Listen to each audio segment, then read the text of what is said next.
Bonjour à tous, c'est Pierre-Alexandre pour Technoïd. Aujourd'hui, on va faire un petit vlog, et ce petit vlog, comme vous avez vu dans le titre, ça va être une comparaison entre le Snapdragon 652 de chez Qualcomm et le Helio X25 de chez MediaTek. Alors, les deux modèles qui sont utilisés sont, comme vous pouvez le voir, le Pro 6 et le Idol 4S. Donc, voilà, en fait, pourquoi j'ai fait cette vidéo? Tout simplement parce que, si vous êtes un petit peu connecté, vous savez qu'il y a eu quelques rumeurs pendant un moment, comme quoi le Helio X20, X25, puisque c'est à peu près la même chose, hein, le X25 étant juste une version turbo du X20, a des problèmes de surchauffe. Quand on sait ce qui s'est passé avec, comment il s'appelle, avec le Snapdragon 808-810, qui reste une grosse merde comme processeur, eh bien, on peut se demander est-ce que c'est réellement le cas ou pas. Et si c'est réellement le cas, c'est-à-dire que c'est au tour de Mediatek de prendre cher et de se dire qu'ils ont fait un processeur de merde. En plus de ça, il faut savoir donc que le Helio X25 utilise un processeur 10 cœurs. Alors, premièrement, il faut savoir une chose, c'est pas parce que c'est 10 cœurs que c'est forcément mieux que 8 cœurs. Deuxièmement, c'est pas parce que Mediatek a mis 10 cœurs que c'est pour dire qu'on est mieux que les autres. Il faut savoir que ce processeur, et ça a été mis, et par exemple, vous pouvez le voir, pour ceux qui m'ont vu maintenant, ça fait quelques temps maintenant, mais Mediatek, le responsable, enfin le chef de la partie Europe de Mediatek, a clairement dit que en fait, Mediatek ne cherche pas à atteindre le haut de gamme. Il cherche plus le milieu de gamme, voire le haut du milieu de gamme, le haut du panier du milieu de gamme, c'est-à-dire entre 200 et 400 dollars. Ou 400 euros, comme vous préférez. Donc, exactement là où on est avec le process qui est dans le haut du panier de ce que recherche Mediatek.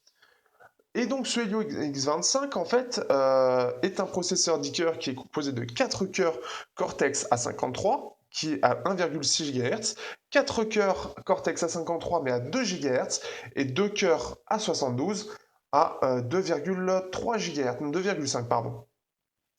Donc c'est un processeur qui en fait a trois architectures. Nous on connaît actuellement les deux architectures, donc Cortex A53 et A57 ou A72.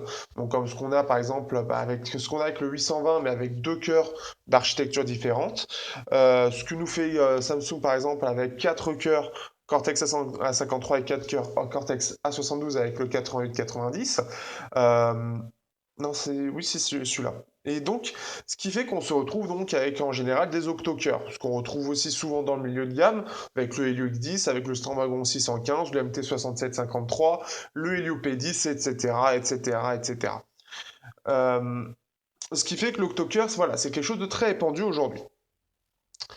Le décaqueur avec trois architectures, c'est quelque chose de très nouveau, voire même de novateur. C'est quand même Mediatek qui a innové sur ce point de vue-là. Et on peut se poser des questions. Pourquoi l'avoir fait? Selon leur méthode marketing, ils disent que donc c'est en fait que en général, quand une tâche demande des ressources, et soit il va demander sur les petits cœurs, donc qui vont parfois pas demander, enfin qui aura pas assez de ressources, donc ça va augmenter directement vers les gros cœurs qui eux sont beaucoup plus consommateurs d'énergie. Et pour eux, dans la partie marketing toujours, il manque quelque chose au milieu qui fait que c'est censé justement faire le lien entre le bas et le haut, avoir quelque chose en termes de ressources qui soit ni trop gourmand, ni pas assez, ni qui manque de trop de ressources. Donc quelque chose voilà, qui va faire le lien pour que ce soit pas trop consommateur, mais que ce soit pas trop peu puissant. Et donc avoir quelque chose d'équilibré, surtout en termes de consommation. Il faut savoir que Mediatek ne cherche pas, contrairement à Qualcomm, à faire la course à la puissance, mais cherche plus la course à avoir un bon compromis consommation-puissance. C'est ce qu'on a en fait, c'est pour ça qu'ils ont de consommation-puissance et même prix, puisque ça va permettre aussi de réguler au niveau du prix. On se retrouve quand même avec un un 10 cœurs avec 2 cœurs à 72, mais seulement pour des téléphones qui font entre 200, donc par exemple le vernet Apollo Light que je dois recevoir bientôt, et le Meizu Pro 6 qui lui est à 400 euros. Donc c'est vraiment quelque chose de limité et ça limite les coûts tout en ayant une puissance quand même très développée. On l'a vu déjà avec le MT6592 à l'époque avec le Cortex A57, le Cortex A7 pardon, qui permettait d'avoir un processeur relativement puissant avec des cœurs de faible consommation qui, au lieu d'être à 4, sont à 8. Et voilà. Le truc, c'est que Qualcomm a tendance vraiment à jouer beaucoup sur les chiffres et donc donne des grosses puissances, par exemple au niveau de la partie graphique ou au niveau du processeur. Et ce qui fait que dans les benchmarks, on se retrouve avec en général d'excellents scores. Le problème aujourd'hui, par exemple, ce qui s'est passé avec le Snapdragon 810, c'est que un processeur, ça chauffe. Donc forcément, quand ça chauffe, vous avez la fréquence qui va baisser. Donc de 2,3 par exemple pour le Snapdragon 801. S'il chauffe, et s'il chauffe vraiment beaucoup, il peut redescendre à 1,1 GHz. Donc il peut perdre 50% de sa puissance simplement parce qu'il chauffe. Donc ça peut être plus ou moins gros. Et aujourd'hui, c'est ça qu'on va regarder. Parce que le Snapdragon 810, par exemple, si vous regardez, il y a eu un test avec le Xperia Z3 Plus, qui n'est plus en circulation en France en tout cas. Le Xperia Z3 Plus qui justement a été testé sur Real Racing, qui montre qu'il lui a besoin de ressources et qui en demande beaucoup. Et ce qui s'est passé avec le 810, pour comprendre un petit peu pourquoi on va arriver sur ce test, c'est que donc il a 4 cœurs Cortex A53 et 4 cœurs Cortex A57, gravés en 20 nanomètres, donc moins que le 28 qui est très répandu dans le milieu de gamme mais qui est en train de disparaître pour du 16 ou du 20. Donc comme on est en train de le voir. Et donc le Helio X25 se retrouve avec la même gravure et avec quelques rumeurs de chauffe. Ça reste moins présent que le 810 où là vraiment on avait eu beaucoup de rumeurs par rapport à ça. Sauf que voilà, au final, on s'est retrouvé en fait ce qui se passe exactement, c'est-à-dire que une fois le Real Racing lancé, au bout de 20 minutes, qu'est-ce qui se passait? On avait sur le Z3 Plus toujours, donc un seul Cortex A57 allumé sur les 4, donc c'est-à-dire 3 cœurs désactivés, et ce cœur tournait à 400 MHz sur les 2 GHz. C'est quand même extrêmement peu, mais c'est pas tout. En Cortex A53, les 4 cœurs étaient activés, mais seulement ils étaient à 200 MHz. D'ailleurs, je pense même c'est le contraire, c'est-à-dire que c'était à 400 pour les Cortex A53 et 200 pour le A55. C'est-à-dire qu'il le tournait à son minimum, de chez minimum, pour éviter la surchauffe. Le truc, c'est que ça, c'est quelque chose qu'on ne voit de visible. Vous, ce que vous ne voyez pas au jour le jour, c'est qu'en fait, les processeurs se brident très souvent. Mais ils se brident d'une certaine, plus ou moins, c'est-à-dire que selon les processeurs, comme là par exemple le 810, ils se brident énormément. C'est ce que j'avais reproché au Moto X Style au bout de quelques temps, c'est que voilà, il chauffait et ça se sentait, il devenait très lent parce qu'il se bridait pour éviter la surchauffe, parce qu'il était déjà chaud pour rien. Et donc, ce qui fait que dans la vie de tous les jours, il faut savoir que vos téléphones se brident. Vous ne le voyez pas parce que ils se brident pas forcément. C'est-à-dire que pendant quelques temps, il va redescendre au lieu d'être à 2 GHz, il va redescendre à 1,5, peut-être à 1 grand maximum, mais pendant quelques minutes pour pouvoir se refroidir et revenir à sa fréquence de base. Là, ce qui va se passer, on va pouvoir comparer donc le Snapdragon 652, qui est avec 4 cœurs Cortex A53 et 4 cœurs Cortex A72, mais gravé en 28 nanomètres, contre le Helio X25, qui est lui, donc comme je l'ai dit tout à l'heure, sauf que lui, il est gravé en 20 nanomètres. Donc on va comparer ces deux processeurs qui sont à peu près dans la même gamme de prix. Donc c'est-à-dire qu'on peut le retrouver, donc à part Xiaomi où c'est un peu particulier parce qu'ils descendent vraiment bas les prix, mais on retrouve sur les Xiaomi et après on peut le retrouver entre en gros c'est plus entre 300 et bon on va dire avec le Xperia X mais Sony c'est un peu particulier, on va dire entre 300 et 500 euros sur le marché et donc le X25 c'est plus entre 200 et 400. On va dire 300-400 pour la version X25, la version Boost. Et ce qu'on va faire, on va faire un test pour montrer comment il réagit à la chauffe. Je vous invite d'ailleurs à me faire des rapports par rapport à ce que vous faites. Donc pour ça, vous pouvez prendre PerfMom et vous pouvez prendre Geekbench. Donc je vais voir, donc je ne sais pas encore faire, mais il va falloir que je fasse une vidéo accélérée sur en fait les deux terminaux que vous allez voir, sur en fait la chauffe qui se fait au fur et à mesure et qui va désactiver des cœurs ou non, et qui va faire baisser la puissance. Donc ça on va le voir tout de suite. Mais en tout cas voilà, je voulais vraiment introduire, même si je sais que c'est long, je voulais introduire ça pour que vous voyez et que vous compreniez pourquoi j'ai fait ça. Donc est-ce que le Helio X25 surchauffe réellement ou non? Et qu'est-ce qu'il vaut face au Snapdragon 652 en benchmark et en jeu. Bon, ouais, j'ai fait en sorte un petit peu d'améliorer de quoi voir un petit peu mieux voir les deux appareils. Alors, ce que j'ai fait, j'ai redémarré les deux appareils. J'ai vidé toute la mémoire donc à RAM. Ce qui fait que là, voilà, ils viennent de démarrer tous les deux. Et donc, ce qu'on va faire, on va faire un petit benchmark pour montrer un petit peu la puissance des deux de base.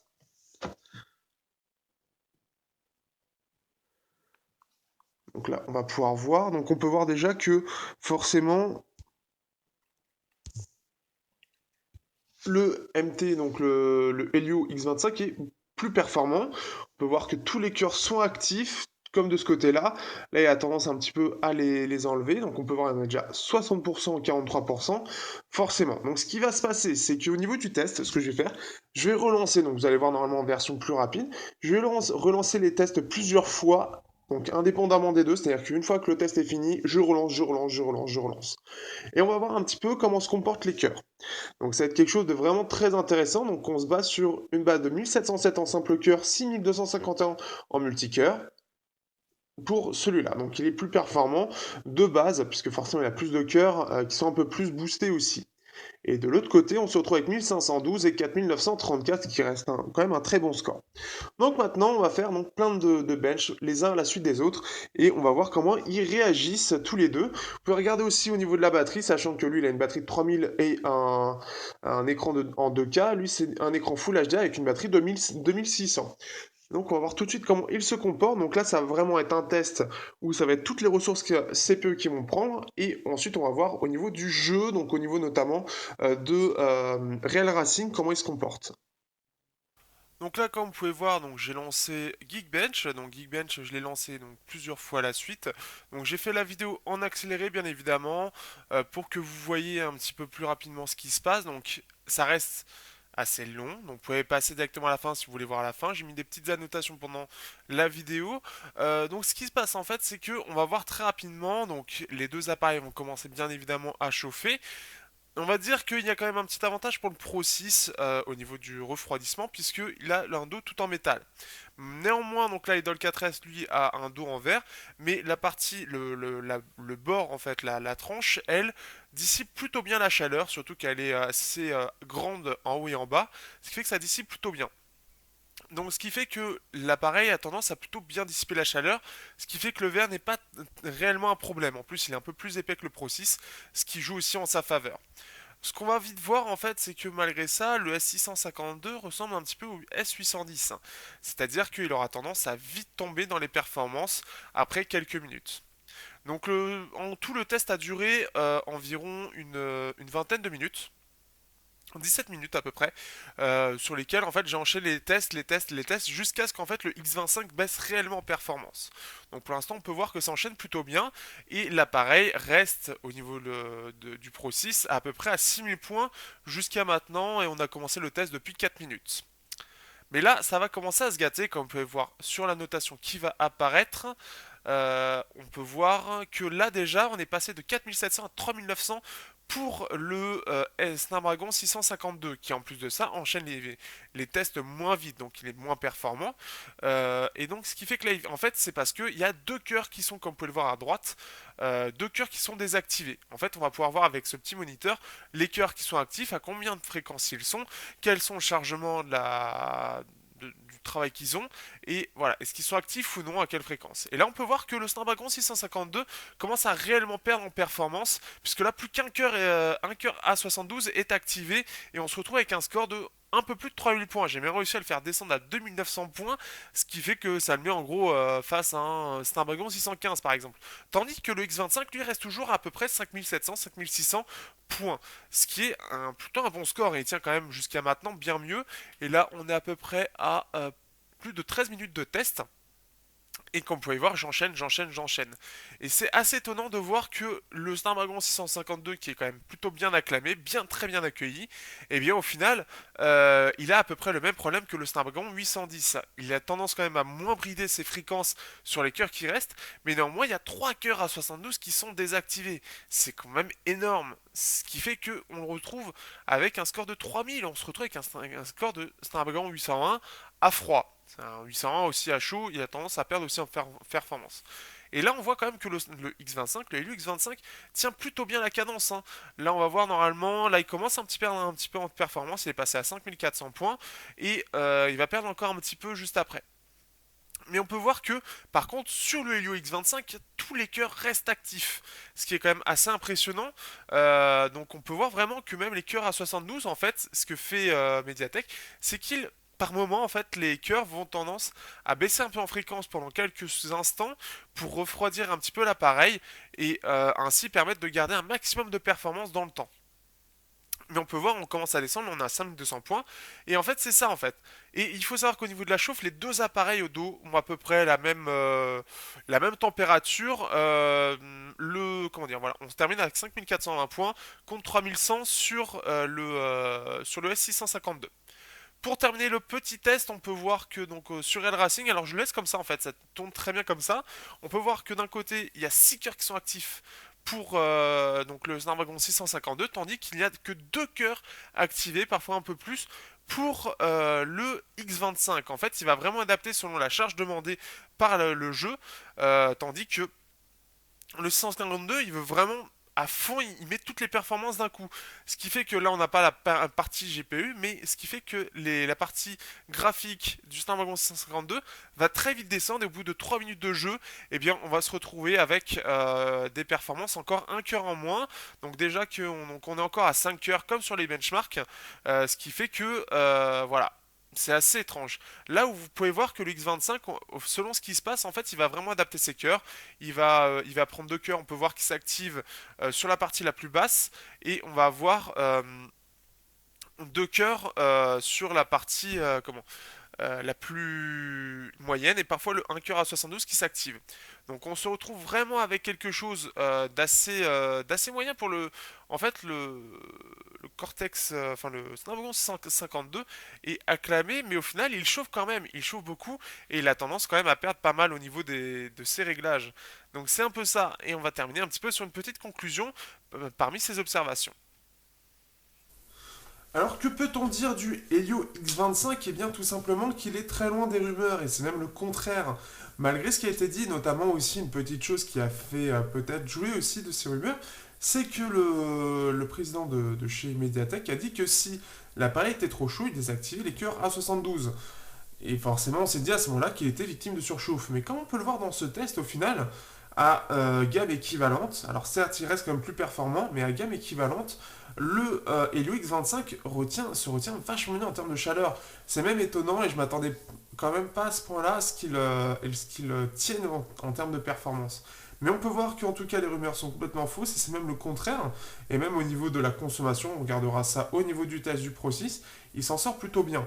Néanmoins, il y a eu quand même un pari de fait de Mediatek sur le Helio X25 avec une certaine transparence en termes des performances par rapport à ces rumeurs. Mais, mais on peut voir que, en tout cas, par rapport donc au Snapdragon 652, il tient bien mieux en termes de performance. Là où on peut voir que très rapidement, vers la moitié du test, les performances commencent à s'effondrer, là où le X25 va s'effondrer bien plus tard. Et au final, on se retrouve avec un score de plus de 5000 points pour le X25, donc il perd que 1 cinquième de ses performances, là où le Snapdragon 652 passe de 4700-4800 points à 2000, moins de 3000 points, 2900 et quelques points. Donc c'est-à-dire à la puissance d'un Snapdragon 801. Donc c'est-à-dire qu'on est quand même censé être meilleur qu'un Snapdragon 810 sur le papier, mais il peut descendre très très bas en termes de performance. Et on peut voir que dans les jeux, c'est dans le même cas, puisqu'avec Real Racing, déjà, il tourne que en 6 cœurs, mais il fait tourner les 6 cœurs. Mais comme il fait tourner les 6 cœurs et le processeur graphique à fond, eh bien très vite, l'appareil devient chaud. Et donc, il va se protéger en désactivant un cœur et tourner à 6 cœurs. Certes à fond, mais ils vont tourner à 6 cœurs.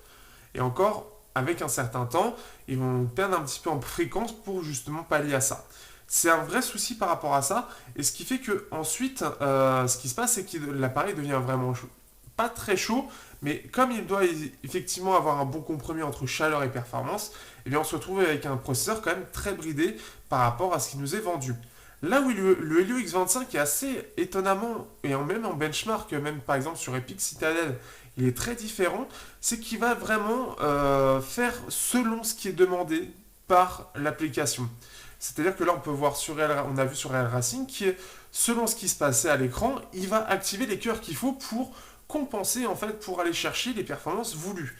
Mais de base, je sais plus quel jeu j'avais pas, sur Real Racing, il va globalement tourner en 2 voire 3 cœurs. Là où sur un... Là on peut voir en fait quand il y a eu des chocs, il a commencé un petit peu à activer les A72, mais juste le temps de faire le calcul par rapport au choc, par rapport aux dégâts, à la poussière, etc. Tout ce qu'il faut prendre en calcul CPU, mais c'est tout. C'est peut-être aussi ce qui lui fait un petit peu défaut, puisqu'on a remarqué dans les benchmarks, du moins sur d'autres tests, qu'il avait tendance à être à 30 FPS en jeu, là où par exemple le Mate 8 avec le même processeur graphique va être à 60. Et je pense que Mediatek cherche vraiment à aller sur l'économie d'énergie en, en essayant d'être vraiment sur quelque chose, pas forcément la puissance maximum, mais plus le côté, tu veux tant de performance, ok, je te donne tant au processus. Là où, par exemple, un étude va dire, tu veux tant de performance, bon, je te donne une marque, je te donne tout ça, puisque de toute façon, j'ai pas de souci.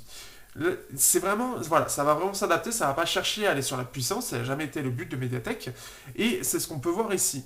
Les 10 cœurs, en tout cas, fonctionnent parfaitement, et dans la vie de tous les jours aussi, mais ce qui est assez impressionnant, c'est qu'ils ont réussi à maîtriser cette chaleur, maîtriser ces performances sur un plus long terme que l'un des meilleurs processeurs actuels de chez, avec le Snapdragon 820, de chez Qualcomm, qui est quand même reconnu comme un très bon processeur, même pour moi.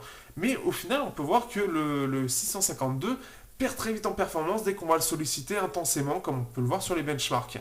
Là où vraiment le X25 va vraiment tenir, et il va tenir vraiment la longueur pendant un certain temps.